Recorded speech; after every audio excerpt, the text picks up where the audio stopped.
Hello and welcome YouTubers and Doctor Who fanatics to another Big Finish audio review, and today I'll be taking a look at the anthology release, the collection of short stories, Shadow of the Daleks. I'll be both reviewing Shadow of the Daleks 1 and Shadow of the Daleks 2 in one video.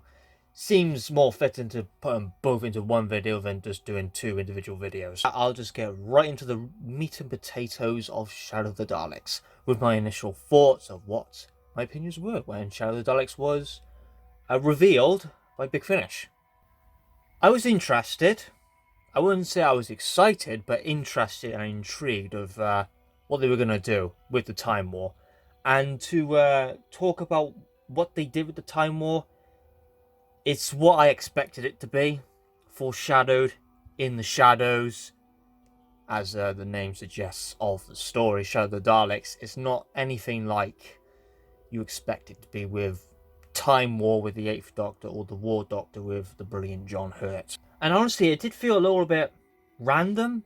Like, came out of nowhere, really. Like, whoa, didn't expect that. The 5th Doctor within the Time War? No one probably would be thinking about that, really. But, even though I wasn't excited about it, all I would say had the highest opinion, it would be like one of my favorite Big Finish stories or releases. This release was very, very enjoyable. I think it did beat my expectations, and it is an awful lot of fun. And each story kind of has its own thing while being like one story in itself, the Shadow of the Daleks. But each story, I think, has some weight and some character, but you can look at it as a singular story, really. So that's what I really do like about this release. So it definitely did very well, in my opinion, very well. So let's just get right into it with the first story from this release, Aimed at the Body. This one starts out very atmospheric, of the sporting encounters to Douglas. It's Cadlewood in a desolate, barren location, a cricket field, and have visions of the TARDIS and the Daleks. Quite similar elements to the second story of the first Time War story with the 8th Doctor, in my opinion. Quite similar elements. Douglas is trying to find Angus, only to be found in a worrying fashion of being dead for hundreds of years. Douglas is a very paranoid, stubborn, considers himself like the divisive one in the group. In control, but seems sometimes to feel a bit inadequate in his abilities. In his abilities. Very self-centered, even though the 5th Doctor does admire him for his legends as a cricketer. Miss Cadlewood, more relaxed, and calls on Douglas's crap of being hot-headed and give the Doctor at least a chance without rushing to very brash and silly conclusions. And then Flora, a dependent character who relies on others, also defends Douglas despite his cold and sometimes unusual callous nature. And what I found quite funny from this story is how the Doctor sometimes criticises the cricketer, the legend cricketer's tactics, and he does get a wee bit mad and insecure when the 5th Doctor does bring that up. Very funny dialogue from and performed from Peter Davison. Absolutely. The story definitely throws the listener into a state of mystery, ambiguity, of not knowing. With the death of Angus and very unfamiliar events of how he died for being dead for hundreds of years, blames the Doctor for it, of course, because he's that type of character. He's very accusatory of others, blames the Doctor for this. He does think he's the one being rational, but he does act very irrational and keeps going back on his words, this character. So there was something a little bit about him which I found fishy. You can tell that the situation he's in, he hides a lot of tries to give this image of bravado and self-centered arrogance. And he got some competitiveness between the two, like the Douglas and the 5th Doctor. However, when the story... when Douglas starts ranting, there's a very nice reveal that happens then, which describes how the events truly happened within the story. Not really a twist, more just like a reveal. As I stated, it's a lot like the second story from the Time War box set, Volume 1, Echoes of War, but in a more creepier way, playing quite a paradoxical story and explains why the TARDIS is gone, has similar elements in my opinion, and done better than Echoes of War in the first Time War box set, the second story. The Daleks, as you can tell by the title of this release, Shadow of the Daleks, they're in the background, manipulating, controlling, using what I would gathered from this first story, more like psychological warfare, to bend people to their will. That was my initial guess of what was happening with the Daleks in the shadows. They're pretty good actually at manipulating people and bending people to their will. Power the Daleks, we've seen it before. We know the Daleks have other methods than just exterminating people, even though that's their favourite method. Yeah, this release doesn't have like the main companions like Tegan, Nyssa. It was nice seeing the Fifth Doctor without any like familiar friends or anything. Well, he sees familiar faces throughout this release, which we'll get to later. But it's nice to see him alone, solving this mystery by himself. Because I think this release has a lot more suspense of what's going to happen to the characters, because we don't have the main supporting characters, the companions, in this release. So it just gives this release a lot more of an edge and of a suspense of what's going to happen to these other supporting characters and how it's going to play out. The dialogue here from the Daleks, because we do hear them in the story, not see them, hear them. Well, of course it's an audio, but you know, like the characters visualizing the Daleks, they can hear the Daleks. Like them saying darkness rises across the land. It's nice to hear dialogue from Daleks which you wouldn't really expect them to say. Not an action-packed story, but more of an atmospheric, a very well executed story. 9 out of 10 from me. A really, really fab little short story to start off this release. Lightspeed. The Doctor lands on a ship en route to Cape Major, but the Doctor seems to see the same faces, but they're completely different people. Which you can notice back on the back cover of these releases. It all features the same supporting characters, but playing different roles and different people. And there are differences in their personality, like going to each story, because they're not the same person. Because now Flora, not Flora here now, it's a character called Kathy Defoe. Different people with the same faces. How this links to the Daleks' plan? Not really sure right now. The Doctor is in the middle of a revenge plot with a murderous AI and wants to avenge, as it says. The first story showed Jamie Parkers, who played Douglas in the first story, as the bloodless one. He named the body.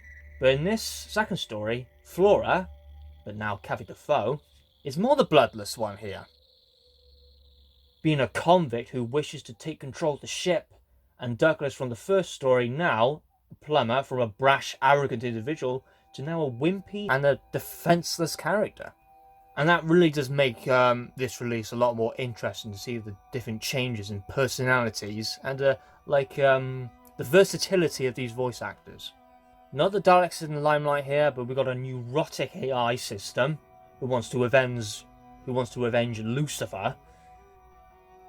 I would say quite a Base Into Siege story. I wouldn't really call it like a Base Into Siege story of how the Patrick Troughton era kind of nailed it, but given a Base Into Siege, but using the 80s formula on it, I would say. Because the ambience, the setting, the music is all very 80s like. And it kind of plays on the idea of how Kaysa Vandrozani, the Doctor, saves the life of Perry, a complete stranger, if you don't count the Big Finish stories as canon or not. Yeah, of course I do. But what Kaysa Vandrozani originally achieved is that the Fifth Doctor is selfless and puts his own life on the line to a complete stranger, and it kind of plays on that idea that that is his character, and it does show it in the story. Because yes, out of all the incarnations, the Fifth Doctor is the most modest, humble, and respectful incarnation of the Doctor. This one, again, a lot of fun. I don't think it's better than Into the Body, because I just love the atmosphere in that one, and just I think I just preferred the story overall of Into the Body, but this one's still brilliant and an 8 out of 10. A lot of fun. Good 80s style Base of the Siege story. The Bookshop at the End of the World. I think for many, probably the best release out of Shadow of the Daleks. And that's considering both volumes. Yeah. This one is flipping fantastic. The Doctor seems to be struggling with amnesia. Well, this must be a foreshadow to the 8th Doctor. They could just never leave the 8th Doctor's brain alone, couldn't they? The Doctor and the characters are stuck in a used pub bookstore waiting for the storm to pass. The Doctor seems delirious in the environment. He feels very unsafe and enclosed. You see a lot of characters battling with their own identity, battling each other as well. Similar elements as well with the same faces coming up as completely different people. It's really throwing the Doctor for a loop. Frank is the man behind the facts, dislikes poetry. Dwight and Madeline in love with the art of poetry. But the poetry aspect is what delivers this story into a really strong character piece and really solid, beautiful writing. The poetry puts a scene of war, sacrifice and bleakness. Even Frank, it got to him as well when he initially stated, but he doesn't like poetry. The fifth Doctor starts to think to himself and feels he's in a war he shouldn't be. Again, nice foreshadowing to Time War. Elroy says a lot of jargon and dialogue, which is very similar to what the Daleks would say. And the part where he says he's afraid of his own shadow kind of like links towards the name of the story. Yeah, a very nice reference to the title of the story and the over-encompassing plot of Shadow of the Daleks. A lot of poetry describing Madeline as a soldier using depressing poetry of a worn-torn battlefield. The Doctor is very suspicious and anxious of Awesome because of all this dialogue, which sounds very similar to what Daleks would say. Saying that the Daleks are controlling him, they're suffered in the shadows, something very atmospheric in this story. Beautiful, solid atmosphere. And it feels like the 5th Doctor here is against everybody, with no safety, no security. Completely different from the tone of the previous story. And then here, the 5th Doctor witnesses all of them, different people but the same faces, all going against each other.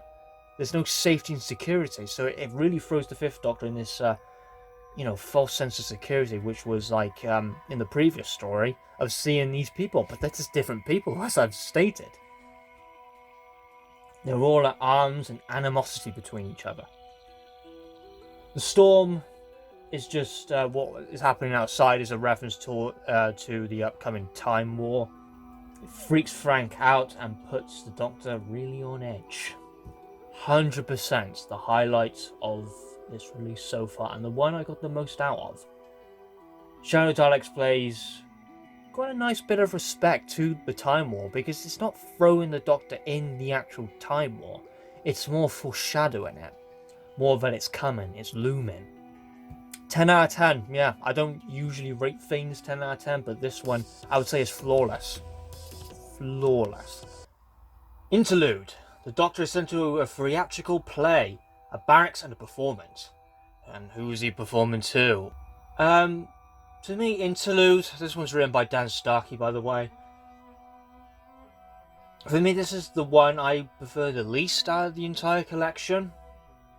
And that again is both volumes.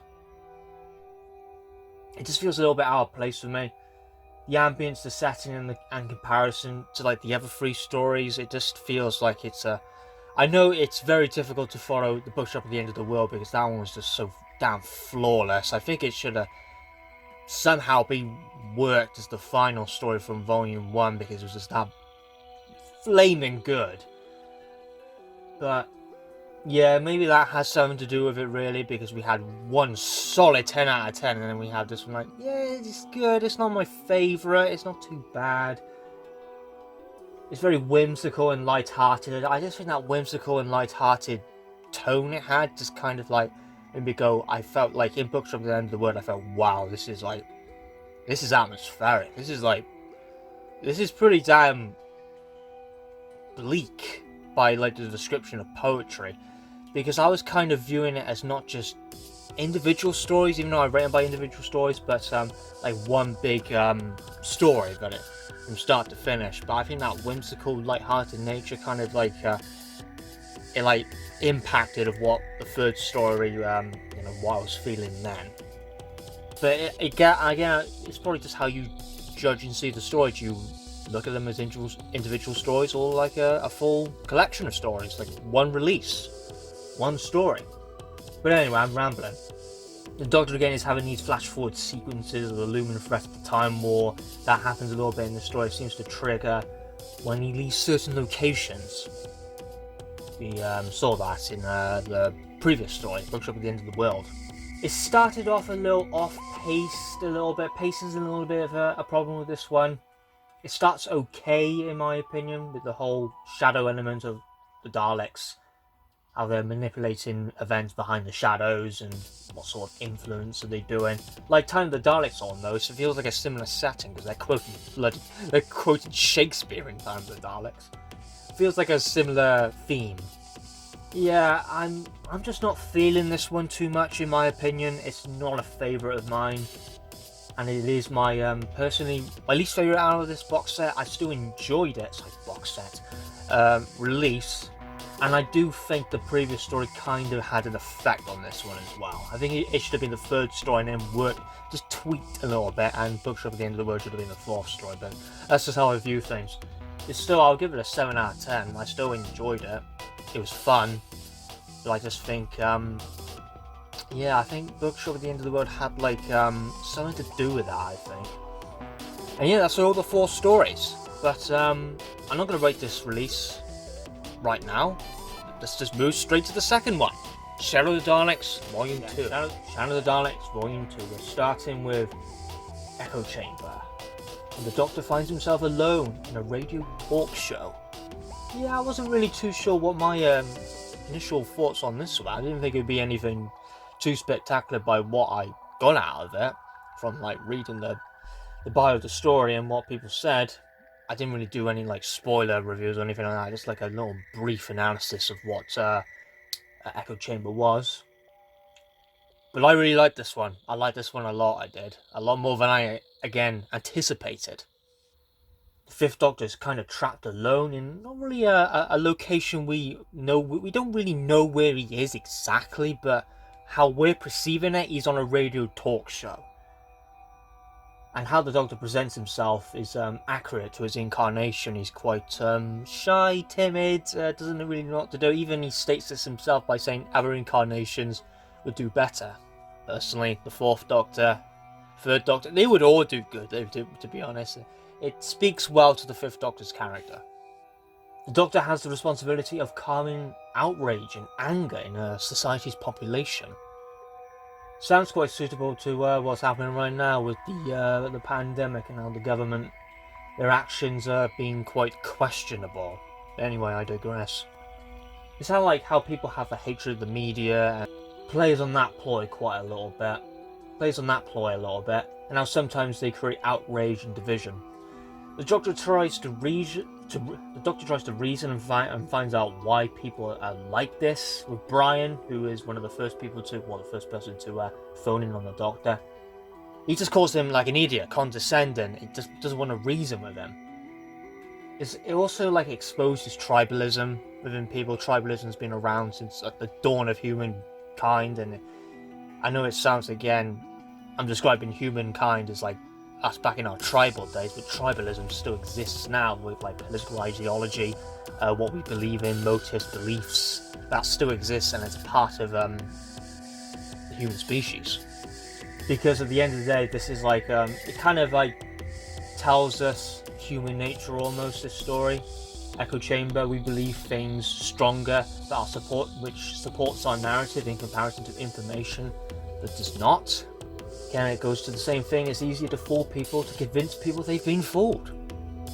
So it plays on that idea quite a bit, and I like it for that. Well, that's what I get out of Echo Chamber. But how the idea of the Daleks play around this, perplexing. I don't know how they have control of a radio talk show.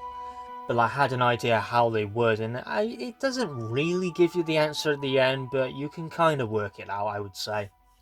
Because, well, we won't get to John Dorney's story affecting cause, but it gives you some answers, but it doesn't give you everything, and I think that's the wisest decision. But I digress, we're on Echo Chamber. When the Doctor tries to get answers out of Brian, things get pretty strange. He complains about, like, darkness, being trapped and being alone, but not really in the way you think, where he's talking about depression and being lonely. It gives you the idea that people, like, start outrage and anger because they're inner thoughts, they're dealing with a lot of negative emotions and they're projecting their emotions onto other people. That's human nature 101, that is. But it's a little bit more. That's a good, like, undertone message within the story, but that's not what it actually means here. It's something a little bit more. It's to involve. It has something to do with the Daleks, obviously.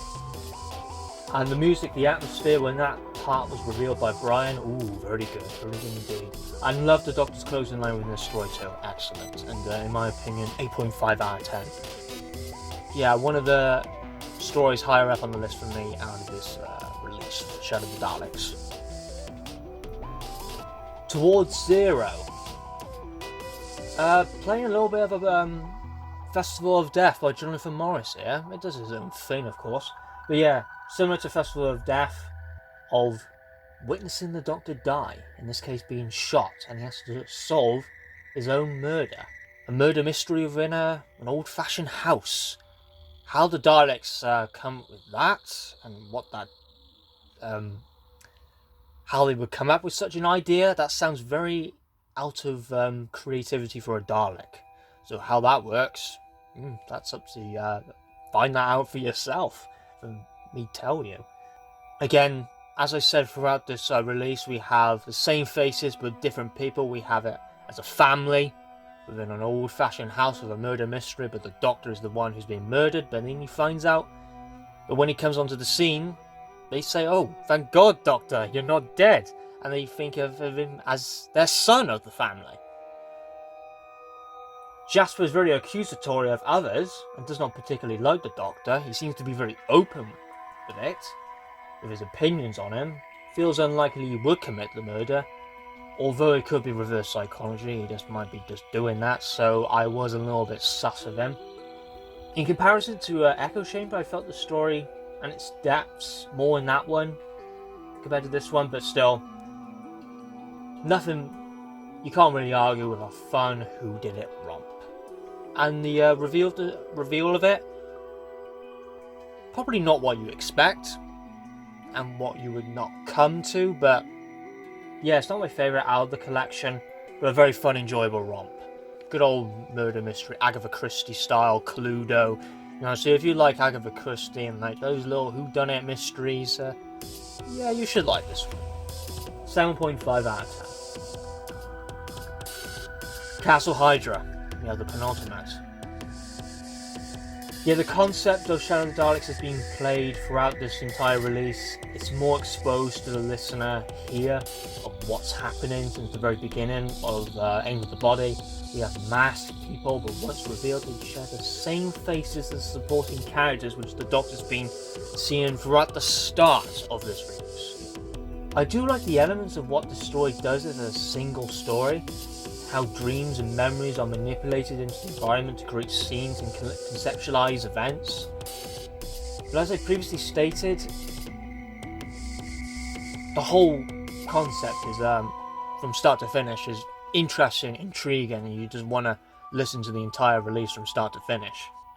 In my personal opinion, this one is very hard to so it's very easy to spoil this one, in my opinion, because this is where it starts revealing stuff, and I don't want to get too much into it. This one's set within a castle, even though it's a little bit more to it than that, and we're seeing faces being repeated in the wardens and prisoners, the masks, covering their faces in Castle Hydra. And yet the Daleks slowly revealing themselves within this story. I think I would give this a higher rating if this is an hour-long story, because I think this stands probably the best on its own, along with Bookshop at the End of the World. That could have just been its own short story, really, but yeah, I think that if this one was longer, I think I would have preferred it a little bit more. But I'll give it a 7.5 out of 10. Very easy to spoil this one, so I'm not going to go into it in depth. I feel well I just because these are only 30-minute, short stories, for example, so it's hard to say too much about them without revealing the whole damn story. But yeah, 7.5 out of 10. I think I would prefer it more than an hour-long story because I think it had some good elements to stand in on its own and to be its own thing. But to continue the story and the concept of Shadow of the Daleks, what it's going for, really good story. Effect and Cause by John Dorney. The final story, tying it all together. Is it good? Does it round up Shadow of the Daleks? Yeah, it does. The Daleks are now out of the shadows and hunting them. Johnny does leave some elements and links out that ties into previous stories in the collection and left for interpretation. Some things are revealed, some things aren't. So, work it out for yourself. That just makes the whole thing fun, in my opinion, and a wise decision from John Dorney. If you reveal everything, it kind of just oh, alright then. That's kind of like your reaction to it. But keeping some things in the shadows, no pun intended, is a good move. Very wise. And as I previously stated before at the start of this review, even though it says this release is the Doctor being lost to the Time War, that's a perfect example of it. He's not in the Time War of its act. It's like, it's nothing like the Time War of what it's been seen in Time War with the 8th Doctor and John Hurt's War Doctor series. Nothing like that at all. It's like a looming threat, a looming event which is going to happen. And he's like, the Doctor's not really in the middle of it. He's like, it's looming, as I said. That's probably the best way to describe it. It's looming. Yeah, very good reveals in the story, putting the pieces together in the puzzle, and why things are being repeated, but in like different made-up realities, like a bleak world of a dead body hundreds of years old, but just out of the realms of possibility without time being involved. A spaceship with a neurotic AI. Stuff which happened in the bookshop with the lumens, with the storm in the background, the mysterious murder mystery. How the Daleks even took control of a radio show and how they influenced that and the people's outrage within society. Castle Hydra. Not all of that is revealed. Some of it is, some of it isn't, and I like it for that. So this one gets a 9 out of 10. Daleks, you see them in the story, and the characters see them too, not just hear them in like echoes and memories and whispers and you know stuff like that, for example. So yeah, that was Shadow of the Daleks. Now to the overall ratings of these two releases. To rank all the stories in order, and to be honest, there wasn't really any. No story was bad. None of them I disliked. It's just some were just more better than others. That's just how things work, really. So at number 8 is of course Interlude, the 4th story from Volume 1, 7 out of 10. 7th place is Castle Hydra with a 7.5 out of 10 from release number 2. That's the penultimate from that release. I think it would have been better if it was expanded upon and being a little bit more longer, in my opinion. 6th place is Towards Zero, again from release number 2. A fun whodunit romp, I would say. Number 5 is Lightspeed from volume number 1. Very enjoyable 80s Base into Siege story. Number 4 is Echo Chamber, probably the one that surprised me the most, in my opinion, from volume 2. Yeah, I just liked it a lot. I like the messages and the themes of that one. Number 3 is End of the Body from the start of this release, the first story. Loved it, really atmospheric. Loved the atmosphere and the bleakness, great. Number 2, Effect and Cause, the final story from this whole release. I think it put everything down probably the best it could, in my opinion. But the reason why I give it a 9 out of 10 is this: it's nowhere near the best story from this release. Without a shadow of a doubt, it's from release number 1, The Bookshop at the End of the World. That one was by far my favourite story. The writing was just wonderful in that one. Great I can't really put words to describe how much I enjoyed that one. It was just really, really good. And I would say that's quite maybe it could be a unanimous decision. I think most people, not all obviously, but most would say this is the best story out of the entire Shadow of the Daleks collection. But I want to give a special shout out to Echo Chamber because that's the one that surprised me the most. Can't remember who Echo Chamber was done by. Jonathan Barnes. Jonathan Barnes, yeah, you did good. You did good. But the winner was Simon Guerrier. His story was my favourite by a long shot. But the most surprising story, which I didn't think I would get much out of it, but I really did, was Shadow of the Daleks Volume 2 Echo Chamber, the first story. Yeah, that one surprised me the most with an 8.5 out of 10. Good job from Jonathan Barnes, all the writers, and everyone who contributed to this release. It was fantastic in my opinion. To give it a rating, I'm not going to rate it like one by one. I just both of these together I'm giving a rating. I would give Shadow of the Daleks as a whole 8.5 out of 10. A wonderful anthology release. Feels like one big story in my opinion, with the Time War looming in the background. It played a lot of respect to the Time War, and I really appreciate it for that. Fifth Doctor in the Time War, it may seem strange and out of the blue and we didn't expect it, but Big Finish are good at that. Throwing us, they just revealed Jago and Light for Series 14 as an audiobook, and wow, I was like, didn't expect that. Wow, I'm definitely picking that up. Yeah, Big Finish are good at that. They're good at what's the word?